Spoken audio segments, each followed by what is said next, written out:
Welcome to Electrified. It's your host, Dylan Loomis. So, of course, MKBHD has early access to the Cybertruck, and he shared this photo on X. If you zoom in, you'll see 265 miles of range displayed with these 9 bars right to the left. It's tough to see, but it looks like there would be a spot for up to 10 bars. So if there were 10 and each one was 10%, if you had a 300-mile range, each bar would be roughly 30 miles, which would put this Cybertruck, which we would guess is the dual motor variant, right around 300 miles of range. And if you go back to the unveil event in 2019, the dual motor all-wheel drive was indeed supposed to have around 300 miles of range. Here's a nice up-close shot of the steering wheel, and again, hopefully tomorrow we get a demonstration of these scroll wheels and all of the Cybertruck features that they can control, plus a new look at the new user interface. I should point out, I'm sure many will be pleased to see the horn back in the middle of the wheel rather than one of those touch capacitive buttons that's easily bumped. Replying to my fishing for more info, Marquez did say, "I'll have all the numbers and precious details with this video. Most likely it'll be uploaded tomorrow right after the event concludes." That video will most likely be one of the first ones we see where somebody has their hands on the Cybertruck getting to review some of the features in person. At least for now, on Tesla's Cybertruck page, we just have the countdown, no ability to place a reservation. I'm hoping that at some point after the event, Tesla puts up an actual order page and a configurator like they have up for the rest of the sexy lineup, but given Tesla has to figure out how they're going to handle everybody's reservations, I'm not positive that's what we're going to see just yet. I did see some people asking about Tesla's press release for the event where it said customers will take delivery of Cybertrucks. I'm assuming they were just referring to their employees as customers. And they did say Tesla will announce details about the Cybertruck, again starting 2 p.m. Central Time, live streamed on X, and they said it would be on YouTube, but I haven't yet seen a link for that. There was a link on Tesla's YouTube channel for a few minutes yesterday, but it looks like that got taken down, so we'll see. It is looking like the dual motor all-wheel drive might have right around 300 miles of range, so the question now becomes, will the tri-motor be over 500? Given that the Chevy Silverado EV work truck gets up to 450 miles of range,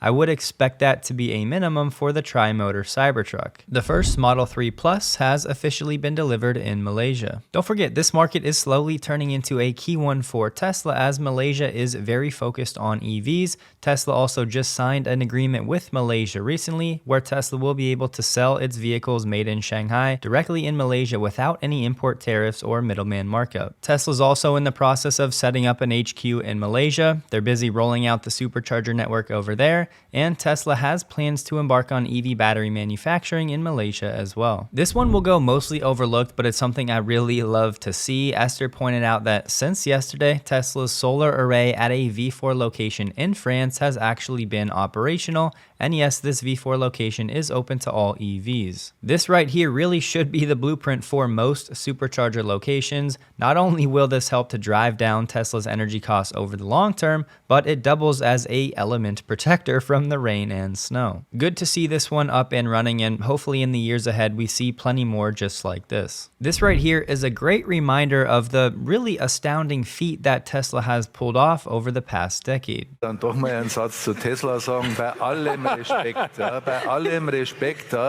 es gibt auf dieser Welt Ankündigungsweltmeister, ich nenne keine Namen, es gibt Unternehmen, die verkaufen mit Mühe 80.000 Autos pro Jahr, Volkswagen 11 Millionen in dem Jahr, dann gibt es Unternehmen wie Volkswagen, die erwirtschaften pro Jahr einen Gewinn von 13, 14 Milliarden Euro, und wenn ich richtig informiert bin, vernichtet Tesla pro Quartal einen dreistelligen Millionenbetrag. Schmeißt die Mitarbeiter raus, wie sie lustig sind, also Sozialkompetenz, weiß ich nicht, wo das ist. Also da bitte ich jetzt wirklich mal die Kirche im Dorf zu lassen und nicht Äpfel mit Birnen zu vergleichen. If you didn't pick up on the subtitles, it was a VW manager talking about Tesla struggling to sell 80,000 cars a year. They were losing a bunch of money. Meanwhile, VW was producing millions of cars a year and making money, and he implied that Tesla was not being run very well. Martin Viecha, Tesla's Windfall's head of IR said, to be fair to VW, this view was shared by the overwhelming majority of industry employees or experts at the time. I don't blame them. I shared their view before 2016. Let's not forget how difficult what Tesla has done really was, especially as we watch the rest of the industry try to figure out making EVs profitably at scale in the years ahead. We have some potentially pretty big news here, as the administration is weighing delaying some of these requirements when it comes to qualifications for the IRA credits. That means if some of these rules are pushed back and the requirements are lessened, then Tesla may not have to reduce the IRA credits its customers qualify for starting in 2024. Administration officials have discussed phasing in enforcement for the rules when it comes to foreign entities of concern, which were supposed to go into effect starting in 2024. A Democratic senator said, "We're in ongoing discussions. I certainly weighed in to express support for the concerns of the automakers." Clearly, some of these automakers have been reaching out to the administration saying that it's not reasonable for them to hit all of these requirements when it comes to battery sourcing in that short of a time frame. They said guidance is expected this week finally from the Treasury Department when it comes to defining those foreign entities of concern, who they actually are, and it'll spell out the details of how much content from foreign adversaries will be allowed in the EV battery supply chain. It'll also outline what percentage of Chinese ownership would exclude a supplier from receiving the tax credit. Of course, Manchin is pushing back strongly, saying there should not be any allowance for content coming from foreign adversaries. This is certainly not a done deal, but there is at least now a chance that Tesla gets to keep the full $7,500 credit across its lineup for the vehicles that do qualify. It might sound odd, but I do empathize with the administration on this one. It's a pretty tough balance. On one hand, we do need to start enforcing these rules to build up our domestic supply chain when it comes to battery resources. On the other hand, it's just a fact that the supply chain to the level we need it is not going to happen overnight. It's going to take a number of years. Still plenty of questions. We'll see if the administration gives in to the requests of the automakers, and then the next question becomes, well, what's going to happen politically with the election next year? And we have to wait and see how that goes. Is this something that can be repealed or reversed? Here we have it. If the US taxpayer isn't outraged at what the government's been doing now for years already, then this might be something that helps them wake up to what's been going on. Let's have a listen to what GM just announced today. Now to another reason why shares are moving higher.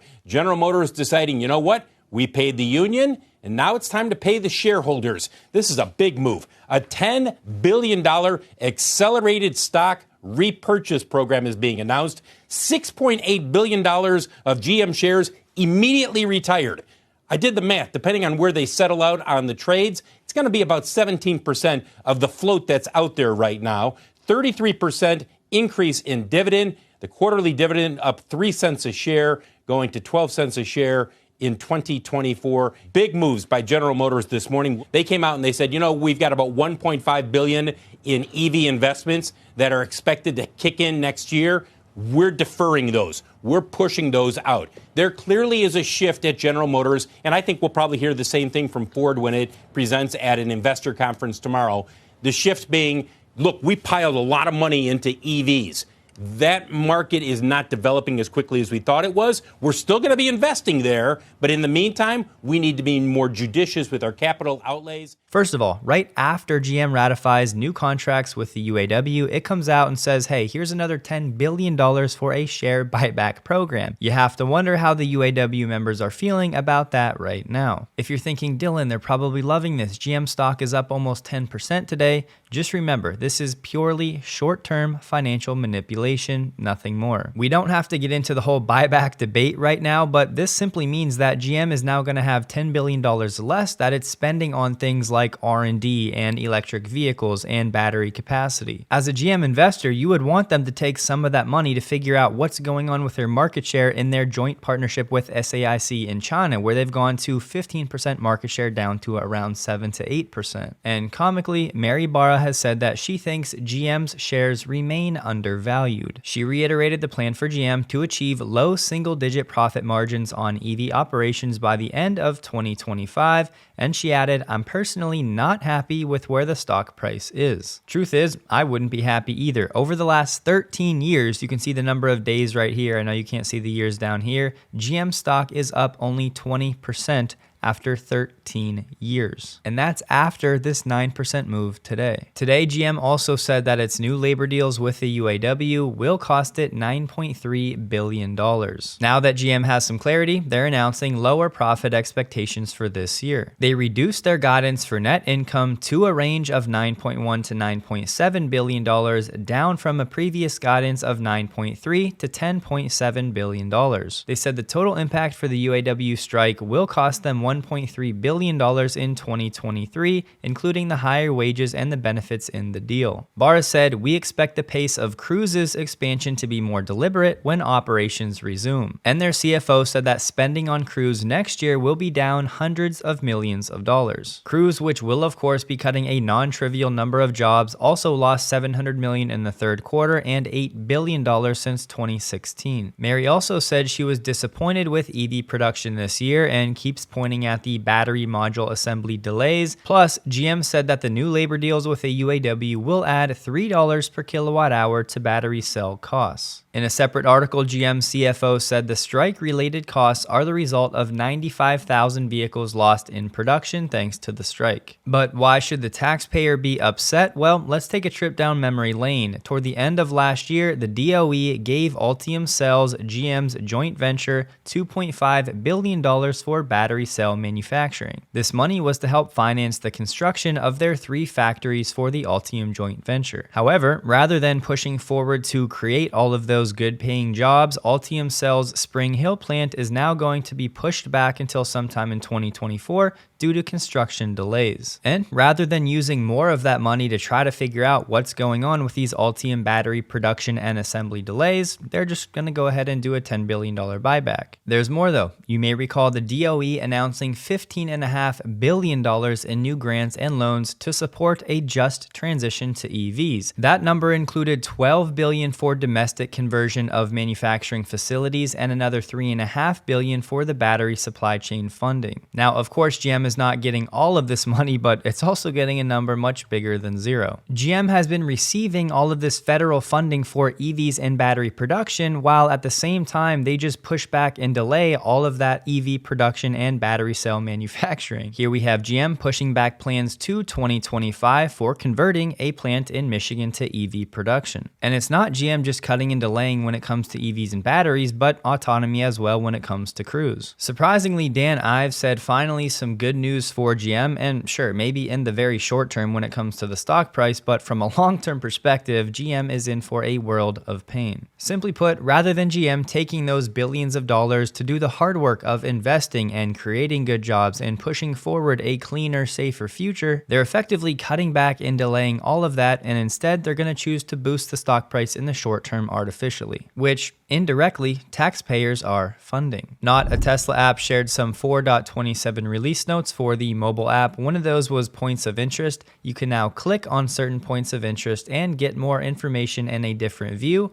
on the location and the hours, as well as the estimated time to the destination. Every year, we see the same report from Consumer Reports, which we've kind of exposed multiple times now in the past. But when it comes to their reliability survey for this year, they said EVs have 79% more problems than ICE vehicles. However, plug-in hybrids were twice as bad, with 146% more flaws than gasoline vehicles. If you're new to the story when it comes to the EV data, it really boils down to new technology, more software-defined vehicles, and vehicles that just haven't been on the market very long, so automakers have not had as much time to refine some of these bugs. We're not going to dive into this one, just know that the report is out there if you're interested. The main takeaway, and it's really not groundbreaking at all, but the longer you wait for a vehicle to be on the market before you purchase it, the better chance that vehicle has less problems with it. So if you're toward the end of the Cybertruck reservation line and you're frustrated, just look at the bright side knowing that it'll give Tesla more time to figure out any kinks and issues. Mercedes is going to stop producing its flagship EV, the EQS, in the United States, and they're moving that production to Germany. This changeover is expected to happen at the middle of the decade, and they're going to be replacing that production with a higher volume GLC EV, which they're describing as a cash cow. GLC GLC production in the US should begin in Q1 2026, and they're aiming for 50,000 vehicles in the first year, which would be more than double the EQS production right now. The GLC should have around 300 miles of range and an all-new design, and the US production will help make it eligible for tax credits. In the first 3 quarters of this year, Mercedes only sold 7,086 EQS SUVs in the US. Toyota is selling a portion of its stake in the world's second biggest automotive supplier, Denso, and they're planning to use that windfall to invest in batteries, hydrogen, and software. We said it months ago, we knew it was coming. The UAW is looking to use its momentum to attack not just Tesla, but essentially the rest of the non-unionized auto industry. They're launching a first-of-its-kind push to publicly organize the entire non-union auto sector in the US. Workers at 13 non-union automakers were announcing simultaneous campaigns across the country to join the union, including at Tesla, Toyota, VW, Hyundai, Rivian, Nissan, BMW, and Mercedes. But there's more. They're also targeting Honda, Subaru, Mazda, Lucid, and Volvo. Here's the union strategy. They said if 30% of workers at a non-union plant sign cards looking to join, it would then make that public. If 50% of workers look to join, the UAW would hold a rally with Fein to tout the effort.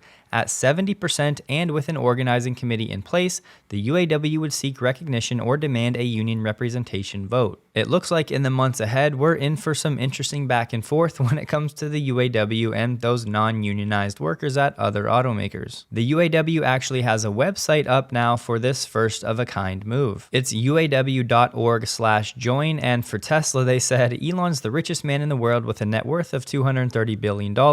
US production has more than doubled since 2020, and Tesla's sales are booming. The question is, will Tesla workers get their fair share? This should be interesting. No video for me tomorrow on Thursday for the Cybertruck delivery event. We've all been waiting for this now for 4+ years, so I'm just going to enjoy the day, jump on different streams, and take it all in. You'll see me again on Friday once I have a chance to digest everything that is undoubtedly going to happen tomorrow. Hope you guys have a wonderful day. You can find me on X, linked below. Please like the video if you did, and a huge thank you to all of my Patreon supporters.